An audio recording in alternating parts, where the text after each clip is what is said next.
শুভজিৎ জানতে চেয়েছে এই যে ভাইরাস এবং ভ্যাকসিন নিয়ে এত কাণ্ড হচ্ছে, এসবের পেছনে আসল উদ্দেশ্য কি? এটা একটা খুব বড় বিষয়, তাও একটু কম কথায় এক এক করে বলার চেষ্টা করছি। প্রথম এবং প্রধান উদ্দেশ্য ওয়ান ওয়ার্ল্ড ওয়ান অর্ডার, অর্থাৎ এই গোটা বিশ্বের যে রাজনীতি, অর্থনীতি, ব্যবসা বাণিজ্য, এই সমস্তটা একটা সেন্ট্রাল কেন্দ্রীয় ক্ষমতার মধ্যে নিয়ে আসা। এটা ওয়ান ওয়ার্ল্ড ওয়ান অর্ডার, সেইখান থেকে সবকিছু নিয়ন্ত্রণ হবে। সবকটা দেশের যত সরকার আছে সেগুলো সমস্ত লোক দেখানো পাপেট সরকার হবে এবং সবাইকে এই প্রধান নিয়ন্ত্রক যে কেন্দ্র তাদের দ্বারা চালিত হতে হবে। এরা যারা আছেন এদের মধ্যে, যেটা কিছুটা অদৃশ্য, কিছুটা অন্তরালে, কিছুটা পর্দার পেছনে, যাদের হাতে সুতোটা, তারা হচ্ছেন এক একজন ধনকুবের। আগে বলা হতো মিলিয়নিয়ার, তারপরে বলা হতো বিলিয়নিয়ার, তারপরে ট্রিলিয়নিয়ার, এখন তাতেও কুলোচ্ছে না, এখন বলা হচ্ছে জিলিয়নিয়ার, অর্থাৎ অনন্ত অনন্ত এদের অর্থ এবং এদের সম্পত্তি। এবং এটা নতুন কিছু নয়, অনেক আগে থেকেই এই ধরনের একটা পুরো বিশ্বের যত সম্পদ আছে সেটাকে কুক্ষিগত করে রাখা একটা বা কয়েকটা ক্ষমতার মধ্যে, এটা আগেও হতো। হয়তো অনেকেই শুনেছে রকফেলার ফ্যামিলির কথা, যারা আমাদের পুরো পৃথিবীর ব্যাংকিং সেক্টর, ফাইন্যান্সিয়াল ইন্ডাস্ট্রি বা সেক্টর, এগুলোকে নিয়ন্ত্রণ করে। বিভিন্ন নামে ব্যাংক, বিভিন্ন নামে ফাইন্যান্সিয়াল ইনস্টিটিউশন, কিন্তু নামগুলোর পিছনে যদি মালিকানাগুলো ট্রেস করতে করতে আমরা যাই, তা দেখবো সবই ওই রকফেলার ফ্যামিলির মধ্যে। ফ্যামিলি বলতে বিরাট একটা শাখা প্রশাখা, ভাই, জ্যাঠা, ভাইপো ইত্যাদি ইত্যাদি। উদাহরণ দিচ্ছি, বিশ্বযুদ্ধের সময় অক্ষশক্তি এবং মিত্র শক্তি দুই পক্ষ লড়াই করছে বা করবে, দুপক্ষেরই টাকা দরকার এবং দুপক্ষকেই প্রচুর ব্যাংক থেকে ঋণ নিতে হচ্ছে। এবার দেখা যাবে যে সমস্ত ব্যাংক থেকে ঋণ নেওয়া হয়েছে সমস্ত ব্যাংকেরই যদি মালিকানা ট্রেস করা যায়, তাহলে সেই রকফেলার ফ্যামিলির মধ্যে গিয়েই পড়ছে। কোন এক রকফেলারের হাতে কিছু ব্যাংক, কোন আরেক হাতে আরো কিছু ব্যাংক, অন্য রকফেলার হাতে সব অন্যান্য কিছু ফাইন্যান্সিয়াল সেক্টর, এইভাবে হচ্ছে। অর্থাৎ একই ফ্যামিলি থেকে দুটো পক্ষেকেই ফাইন্যান্স করা হচ্ছে। রূপক করে বলতে গেলে একই লোক পাণ্ডবদেরও টাকা দিচ্ছে, কৌরবদেরও টাকা দিচ্ছে, যাতে করে দুপক্ষ থেকেই ম্যাক্সিমাম প্রফিটটা একটা ঘরে আসে। এটা হচ্ছে রকফেলারের দর্শন ছিল। সেই রকফেলার এখনো খুব স্ট্রং এবং তাদের সাথেও তারাও এই যে এখনকার যে ক্ষেত্র দখলের লড়াই, তার মধ্যে তারাও যথেষ্টভাবে আছেন। কিন্তু এখনকার যে ধনপতি বা জিলিয়নিয়ারদের যে পরিচয়গুলো, সেগুলো আবার কিছুটা পাল্টেছে। এটা 1%। যদি বিশদ করে কেউ জানতে চায় তাহলে বন্দনা শিবার লেখা, বন্দনা শিবা একজন বিখ্যাত পরিবেশবিদ, এনভায়রনমেন্টালিস্ট এবং একজন বিজ্ঞানী, একজন অসাধারণ বক্তা এবং লেখিকা, সারা পৃথিবীতে তার অনেক নাম। তার একটা বই 1% ভার্সেস দ্য ওয়াননেস, এই বইটা পড়লে একটা ধারণা করতে পারবেন। একটা উদাহরণ দিচ্ছি, গাফাম শব্দটা আজকে খুব পরিচিত হয়ে উঠছে পৃথিবীতে। GAFAM, গাফাম। এই গাফাম কথাটা হচ্ছে অধ্যক্ষর, গাফামের G for Google, A for Apple, F for Facebook, A for Amazon, M for Microsoft. এরা সম্মিলিতভাবে যদি আমরা ধরি, এদের ক্ষমতা এবং শক্তি যে কতটা, সেটা আমরা ধারণাও করতে পারবো না। আমি একটা ছোট্ট উদাহরণ দিচ্ছি। এদের মধ্যে অ্যাপেলের এখন বাৎসরিক যে টার্নওভার, আউটপুট, ইকোনমিক যে টার্নওভার, সেটা হচ্ছে $1.5 ট্রিলিয়ন। ভারতের পুরো দেশটার তোমার বাৎসরিক যে জিডিপি বা আউটপুট সেটা হচ্ছে $3 ট্রিলিয়ন। অর্থাৎ আর অ্যাপেল যেভাবে এগোচ্ছে আর কয়েক বছরের মধ্যেই অ্যাপেল ভারতকে টপকে যাবে।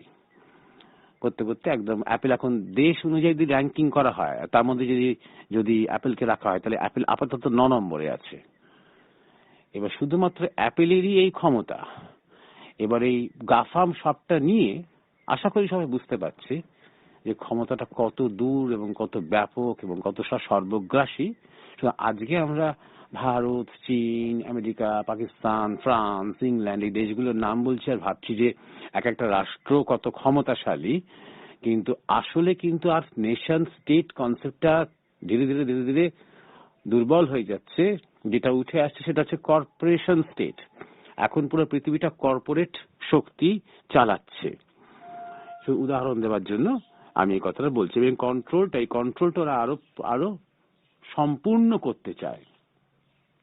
তার জন্য ওদের মেইন একটা কর্পোরেশনের ধরো মূল উদ্দেশ্য কি? প্রফিট বাড়ানো। প্রফিট বাড়াতে গেলে কি করতে হবে? উৎপাদন বাড়াতে হবে। উৎপাদন বাড়াতে গেলে কি করতে হবে? যতটা সম্ভব সেই উৎপাদনকে কৃত্রিমভাবে নিয়ে আসতে হবে, মানে কৃত্রিমতার দিকে নিয়ে আসতে হবে। যত তুমি ল্যাবে ফ্যাক্টরিতে উৎপাদন করতে পারবে তত তুমি কম সময়ের মধ্যে বেশি উৎপাদন করতে পারবে। এটা হচ্ছে একটা দিক। প্রফিট বাড়াতে গেলে উৎপাদন বাড়াতে হবে। 2 নম্বর হচ্ছে কস্ট কমাতে হবে, অর্থাৎ খরচা কমাতে হবে। খরচা কিভাবে কমাবে? তুমি একটা যদি ফ্যাক্টরি চালাতে চাও তাহলে বাড়তি যেগুলো না হলেই নয় সেগুলোকে ছাঁটাই করো, মানুষকে ছাঁটাই করো, যন্ত্রপাতি পুরনো যন্ত্রপাতিগুলোকে ফেলে দাও। হ্যাঁ, যত পারো তুমি খরচা কমাও। তো এদের প্রোগ্রাম হচ্ছে ডিপপুলেশনাইজ দ্য ওয়ার্ল্ড, অর্থাৎ জনসংখ্যা কমাও, যতটা পারো জনসংখ্যা কমাও। এটা হচ্ছে এদের কস্ট কমানোর প্রোগ্রাম। এবং জনসংখ্যা কমাবে কি করে? এই নানা রকমের, প্রথমত ভাইরাস তৈরি করা, তারপর তার ভ্যাকসিনটাও তৈরি করা। অর্থাৎ সর্প হইয়া দংশন করো, ওঝা হইয়া ঝাড়ো করে অন্তত বা আপাতত 12% পপুলেশন বা জনসংখ্যা কমানোর একটা প্রোগ্রাম নেওয়া হয়েছে। এবং পরবর্তীকালে যখন আরো এই প্রজেক্টটা এগোবে তখন সেটা 40% 50% কমানোর দিকে ওরা এগোবে। এটা ওদের প্রোগ্রামে রয়েছে। সুতরাং এই প্রোগ্রামটার মধ্যে এই পপুলেশনাইজেশনের যে প্রোগ্রাম, তার মধ্যে রয়েছে আস্তে আস্তে সবকিছু ডিজিটাল করে ফেলো এবং মানুষকে প্রকৃতি থেকে সরিয়ে দাও। কারণ মানুষ যত প্রকৃতির মধ্যে থাকবে বা প্রকৃতির মধ্যে কাজ করবে তত মানুষের একটা স্বাধীন স্বকীয়তা থাকবে, তার শরীর মোটামুটি সুস্থ থাকবে। কারণ প্রকৃতির মধ্যে থেকেই আমরা সমস্ত শক্তি পাই, নিরাময় শক্তি পাই। যত বেশি মানুষকে ঢুকিয়ে দেওয়া হবে ঘরের মধ্যে তত বেশি মানুষকে রোগগ্রস্ত করা যাবে, শারীরিক এবং মানসিক। তাই জন্যই যত রকমের অনলাইন প্রোগ্রাম, সমস্ত কিছু। এখানে ওদের মূল মন্ত্রটা হচ্ছে ফার্মিং উইদাউট ফার্মার্স। এমন দিন ওরা নিয়ে আসতে চাইছে যেখানে আর মাঠে ঘাটে চাষবাস করতে হবে না, সবটাই কৃত্রিম ভাবে। প্রথমে ল্যাবে এক্সপেরিমেন্ট হবে, তারপরে ম্যানুফ্যাকচারিং ইউনিটে খাদ্য উৎপন্ন করা হবে। আর কৃষককে দরকার হবে না বা চাষিকে দরকার হবে না মাঠে গিয়ে কাজকর্ম করার জন্য। এডুকেশন উইদাউট টিচার্স, অলরেডি সেটার প্রসেস শুরু হয়ে গেছে। দেখতে পাচ্ছ যে online school, online college, online class চলছে, কিন্তু তাও টিচারদের থাকতে হচ্ছে সেখানে সেই ক্লাসগুলো নেওয়ার জন্য। আগামীতে পুরোটাই প্রোগ্রাম করে নেওয়া হবে, পুরো সফটওয়্যার দিয়ে অ্যাপ্লিকেশন দিয়ে প্রোগ্রাম করে নেওয়া হবে। টিচারের দরকার হবে না, সেই প্রোগ্রামই শেখাবে। যা যা শেখানোর দরকার বলে তারা মনে করবেন তাই শেখাবে স্টুডেন্টদের। যেমন ধরো হেলথ উইদাউট ডক্টরস, এটাও অলরেডি শুরু হয়ে গেছে কিছুটা।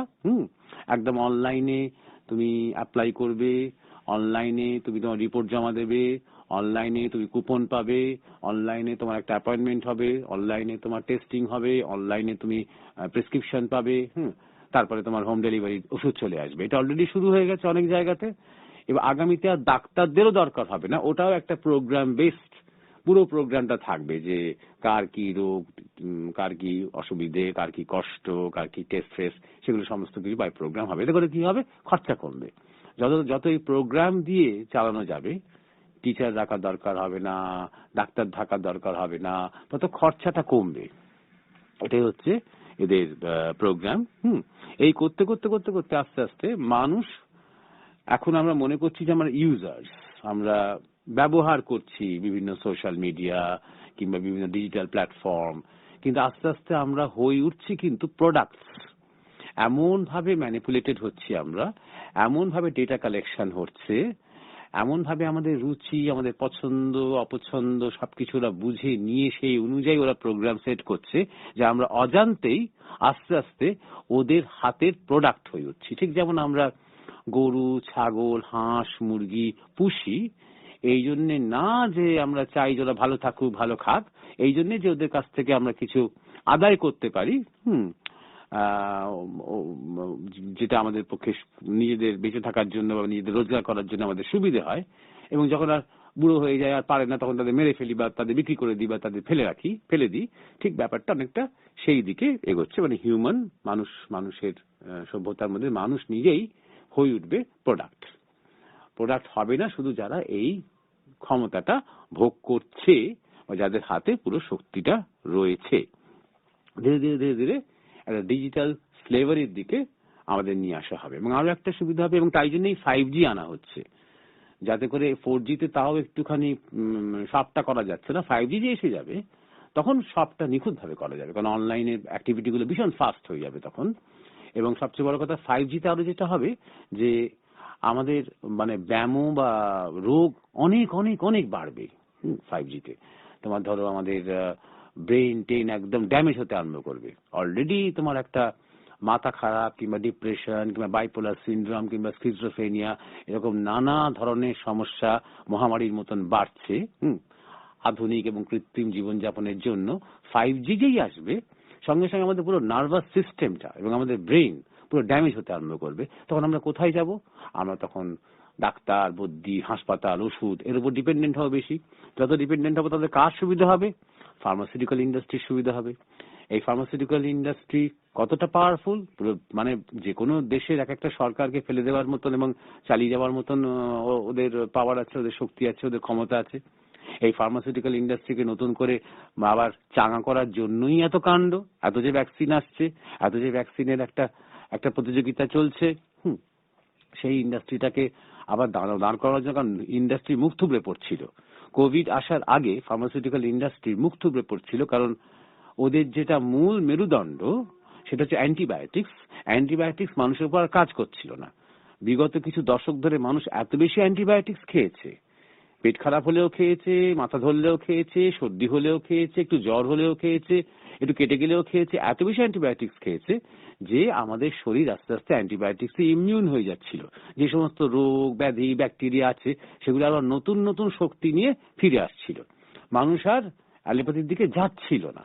যেই কারণে এই ফার্মাসিউটিক্যাল ইন্ডাস্ট্রিকেও নতুন করে দাঁড় করানোর কারণে এই বড় করে ভ্যাকসিনের খেলাটা খেলতে হলো। আর এই ভ্যাকসিনের খেলাটা খেলবো বলেই ভাইরাসের খেলাটা খেলতে হলো। অর্থাৎ ওই ওঝা তোমার ঝাড়বে, ওই ঝাড়ার যে ওষুধটা, ওটার জন্যই দংশনটা করানো হলো।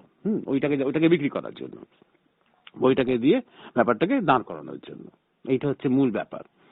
আর মোটামুটি একটা আইডিয়া দিলাম যে এর পেছনে উদ্দেশ্য কি, এর পেছনে মূল চক্রান্তটা কি। এবং যদি জানতে চাও যে এই গাফামের পেছনে কে আছে, এই ধরো বিল গেটস এই ব্যাপারটা নতুন নয়।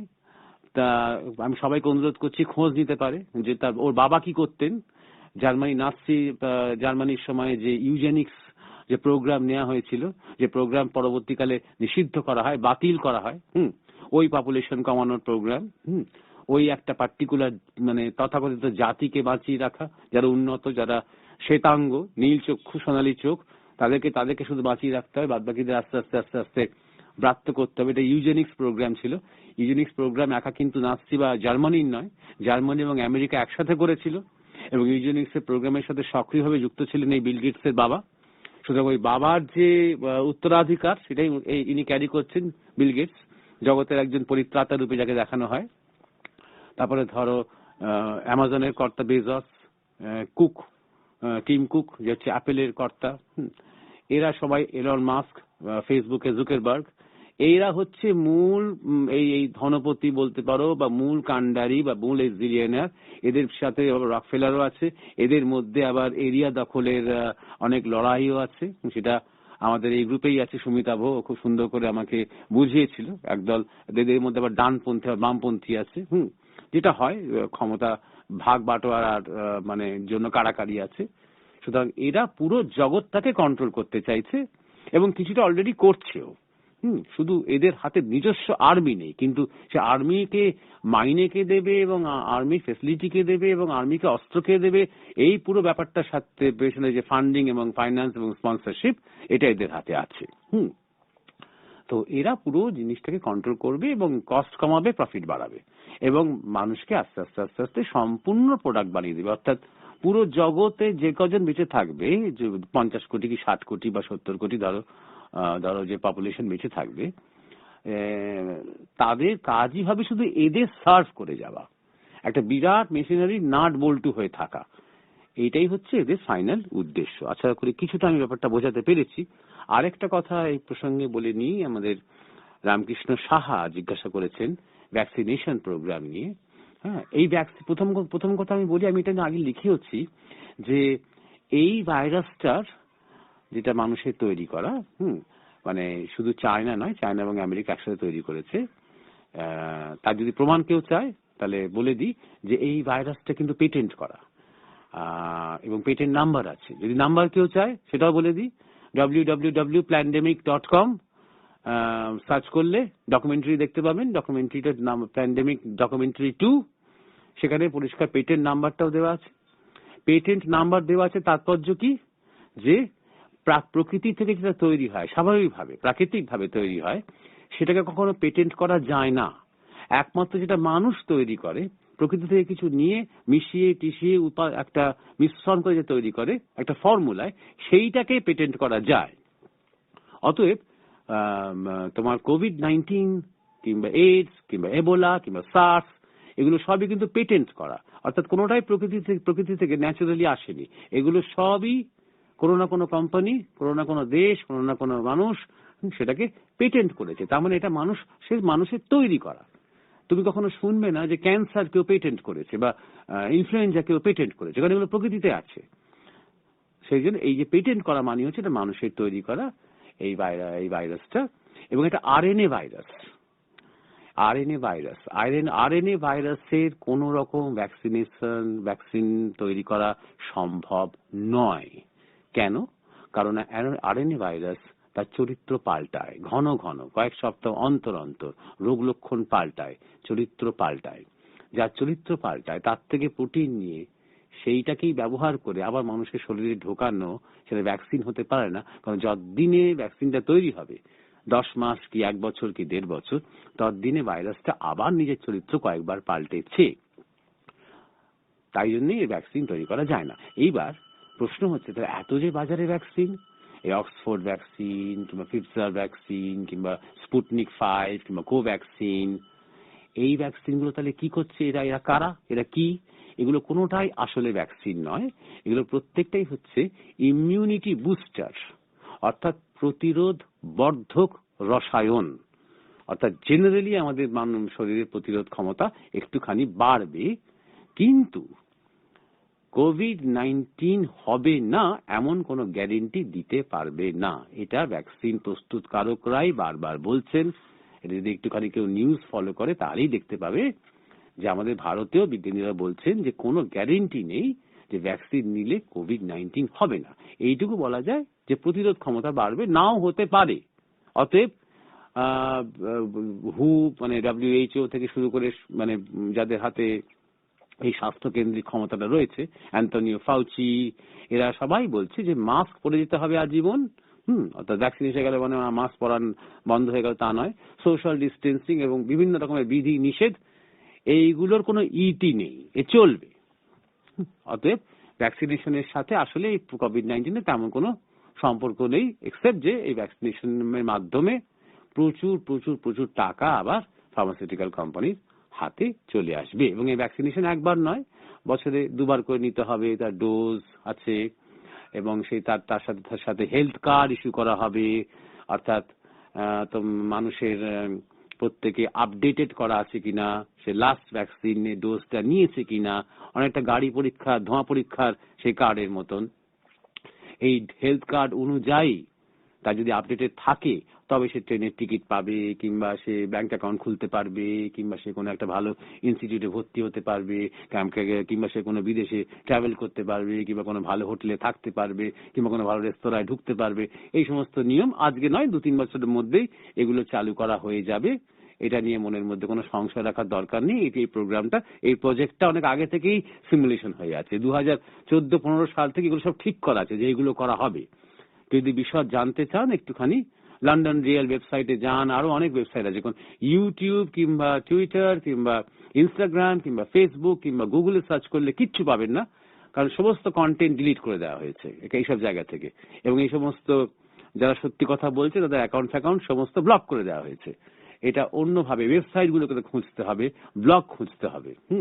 দরকার হলে পরবর্তীকালে আমি লিখে কয়েকটা ওয়েবসাইটের নামটা আমি লিখে এই গ্রুপে শেয়ার করব। আর খুব বেশি যদি কেউ এটা নিয়ে ফেসবুকে বলা বলি করতে চায়, যে কোনো সময় তাকে ব্লক করে দেওয়া হবে। আমাদের মরমিয়া গ্রুপকেও এই নিয়ে লেখালেখি করা হচ্ছিল বলে ওয়ার্নিং দিয়েছিল ফেসবুক। এবং এইটা এত ভয় এরা কেন পাচ্ছে?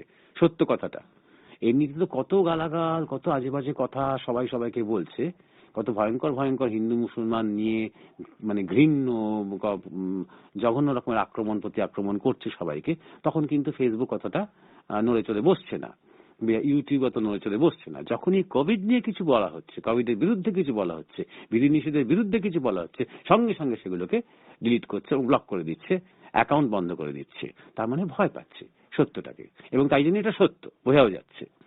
যাই হোক, মোটামুটি আমি একটা ধারণা দেওয়ার চেষ্টা করলাম। এবং আগেও রামকৃষ্ণ বাবুকেও বলি যে এই ভ্যাকসিন দিলে যেহেতু আমাদের শরীরে আরো বেশি রোগ ঢুকবে, এবং আমাদের আরো বেশি ডিপ্রেশন আসবে, কারণ আমরা পুরো ঘরবন্দি হয়ে যাব, প্রকৃতির মধ্যে আমাদের থাকতে দেওয়া হবে না। যে সূর্যের একটা অংশ হচ্ছে এই পৃথিবী, সেই সূর্যের রোদ নাকি আমাদের পক্ষে খারাপ। যে বায়ু, যে মাটিতে বিবর্তিত হতে হতে কোটি কোটি বছর ধরে মানুষের শরীরটা এসেছে, সেই প্রকৃতি নাকি আমাদের পক্ষে খারাপ, আমাদের মাস্ক পরে থাকতে হবে। এই ধরনের কথাগুলো, অস্বাস্থ্যকর অবৈজ্ঞানিক কথাগুলো ওরা বলছেন, পার পেয়ে যাচ্ছেন শুধুমাত্র প্রচারের সুবিধের জন্য। কারণ এই মিডিয়াগুলো ওই একই শক্তিগুলোর দ্বারা কন্ট্রোলড হয়, যতগুলো মেইন স্ট্রিম মিডিয়া আছে এবং সোশ্যাল মিডিয়া প্ল্যাটফর্ম আছে। অতএব এই পুরোটা করা হচ্ছে আমাদেরকে আরো রোগগ্রস্ত এবং দুর্বল করে দেওয়ার জন্য, যাতে আমরা প্রতিবাদ না করতে পারি, এইটা চেষ্টা হচ্ছে। কিন্তু সৌভাগ্যের কথা, এর উল্টো স্রোতটাও রয়েছে। আস্তে আস্তে আস্তে আস্তে অনেকে সচেতন হচ্ছেন, এবং সোশ্যাল মিডিয়ার উপর এত বিধিনিষেধ থাকা সত্ত্বেও বহু ডাক্তার, বহু বিজ্ঞানীরা এগিয়ে আসছেন, যেটা নিয়ে আমি লেখালেখি করেছি। শুধু আমরা যতটা সচেতন হয়ে উঠবো, এই সচেতনতাটাই একটা শক্তি। বিশ্বাস রেখে, ভগবানের উপর বিশ্বাস রেখে, আস্থা রেখে যত আমরা সচেতন হব তত ভালো হবে। আমরা চারদিকে তাকিয়ে দেখুন না, কুকুর, বেড়াল, পশু পাখি, কাকে মাস্ক পরতে হচ্ছে, কাকে ভ্যাকসিন নিয়ে বাঁচতে হচ্ছে। এটা শুধু মানুষের ক্ষেত্রেই কি এটা প্রযোজ্য, যে একটা বাচ্চা শরীরের মধ্যে আমরা টক্সিন ঢোকাচ্ছি? আজ পর্যন্ত কোনো পাস করা ডাক্তার বলতে পারবে যে একটা এমএমআর ভ্যাকসিন বা যে সমস্ত ভ্যাকসিন দেওয়া হয় শিশুগুলোর মধ্যে, তার মধ্যে এক্স্যাক্টলি কি কি উপাদান থাকে? পড়ানো হয় না মেডিকেলে এই সমস্ত কথা, এই সমস্ত তথ্যগুলো দেওয়া হয় না। শুধু ডাক্তারদের শুধু মুখস্থ করানো হয় যে কখন কোন ভ্যাকসিনটা শিশুর মধ্যে দিতে হয়, কোনটা 6 মাসের মাথায়, কোনটা 1 বছরের মাথায়, কোনটা 1.5 বছরের মাথায়। সেটা নিয়ে যদি কেউ জানতে চান বিশদে, তাহলে আরেকটা নিষিদ্ধ হওয়া ডকুমেন্টারি আছে, ভ্যাক্সড, VAXXED, ভ্যাক্সড 1-2, এটাও পাওয়া যাবে। তবে ওই ইউটিউবে পাবেন না, অন্যভাবে সার্চ করে করে খুঁজে দেখুন, পাওয়া যাবে। আমি এখানে এই অনলাইনের এখানে আমি এই মুখে মুখে লিঙ্ক ফিঙ্ক আমি বলতে চাই না, তাতে করে, কারণ এই হোয়াটসঅ্যাপটাও কিন্তু ফেসবুকের সম্পত্তি। অতএব যেটুকু সম্ভব হলো বলার অল্প কথায় বললাম। এছাড়া নিজেরা একটুখানি পড়াশোনা করুন, সবাইকে অনুরোধ করছি, খোঁজ খবর নিন, একটু চারপাশটা দেখুন, চোখ কান খোলা রাখুন। আমার মনে হয় আস্তে আস্তে বুঝতে পারবেন।